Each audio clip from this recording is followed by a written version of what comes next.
నమస్తే నమస్తే ముందుగా మీ అందరికీ చాలా చాలా థ్యాంక్స్ ఇక్కడికి వచ్చినందుకు. అలాగే మా ఆహ్వానాన్ని మన్నించి వచ్చిన నారాయణమూర్తి గారు thank you sir, thank you so much sir. చాలా గొప్ప విషయం మీరు వాళ్ళు మాతో ఉన్నారు, చాలా గొప్ప విషయం. నేను థ్యాంక్ యూ అందరూ నా టీంకి. నేను జీవితాంతం చెప్తుంటా కానీ మిమ్మల్ని నుంచి నేను రెండు విషయాలు అడుగుతా. ఒకటి, మీ ఇంట్లో పెద్దవాళ్ళు ఉంటే తల్లిదండ్రులు, అత్తమామలు, తాతలు ఎవరున్నా సరే ఒకసారి వాళ్ళకి ఫోన్ చేసి వాళ్ళు మీకు ఎంత ఇష్టం ఒకసారి చెప్పండి. ఇది చాలా కష్టం ఉంటుంది ఎక్సర్సైజ్, బట్ నేను ట్రై చేసిన, నాకు చాలా సంతోషాన్ని ఇచ్చింది. ఈ సినిమా చేస్తున్నప్పుడు ప్రత్యేకంగా నాలో ఒక కొత్త థాట్ వచ్చి నేను చేసిన, నాకు చాలా సంతోషాన్ని ఇచ్చింది. రెండోది ఒక్కటే అడుగుతా, నేను ఇప్పుడు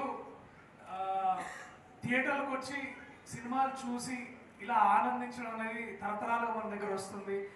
అండ్ ఇదే అల్టిమేట్ ఎక్స్పీరియన్స్ అని మీకు కొత్తగా చెప్పాల్సిన అవసరం లేదు. ఇవాళ మీకు ఎటువంటి అనుభూతి దొరికిందో దయచేసి మీ ఇంట్లో కానీ మీ ఫ్రెండ్స్ కానీ చెప్పండి. అదొక్కటే నా రిక్వెస్ట్. ఎందుకంటే ఇట్లాంటి కథలు చేయడం, తీసుకురావడం అంత ఈజీ కాదు.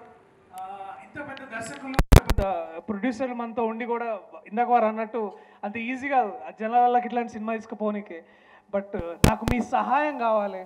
సహాయం కంటే కూడా మీ ప్రేమ కావాలి. నాకు ఆకలిస్తున్నది, మీ ప్రేమ కావాలి. నాకు ఆ ప్రేమ ఇవ్వండి. అండ్ నాకు ఇంతే చాలు, నేను ఇంకేం అడగలేను మిమ్మల్ని. ఒక రాజకీయ నాయకుడు అడిగినట్టు నేను కూడా అడుగుతలేను. మీ మీ మీ టికెట్ నాకే కావాలి.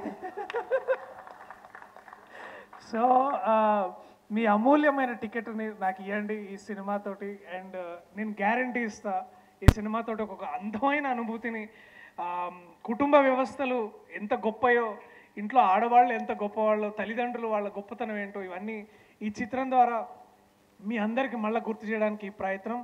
So thank you so much ఇక్కడికి వచ్చినందుకు. వేదిక మీద ఉన్న అందరు కూడా థ్యాంక్ యూ, నా వాళ్ళందరికీ థ్యాంక్ యూ సో మచ్.